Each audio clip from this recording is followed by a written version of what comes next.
সফলতার পিছনে ছুটতে ছুটতে নিজের গন্তব্যস্থান ভুলে গিয়েছি। হ্যালো বন্ধুরা, আসসালামু আলাইকুম। কেমন আছেন সবাই? আজকে আমি একটি ইলিশ নিয়ে আসছি, আর ইলিশটার ওয়েট প্রায় 1 কেজি 800 গ্রামের মতো। আর এই ইলিশটা দিয়ে আমি সরিষা ইলিশ রান্না করব।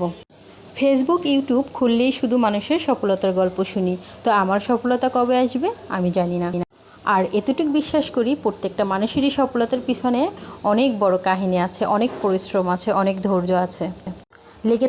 লেগে আছি, দেখি কবে ফেসবুক আমাকে সেই সফলতার দ্বার পর্যন্ত পৌঁছে নেয়। তো আজকে আমি সরিষা ইলিশ রান্না করব। এই যে সরিষাটা আমি নিয়ে নিয়েছি, এখন আমি এটা বেটে নিব, মাছটাও ভেজে নিব।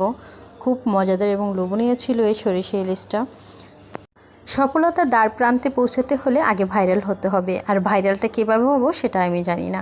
আমার কিন্তু ফেসবুক মনিটাইজেশন এসেছিল 2023 সালে। তখন এতটা গুরুত্ব দেই নেই বা পাত্তাও দেই নেই যে কী মানুষ কি বলবে কি না বলবে, কি দিব, কি ভিডিও পোস্ট করব।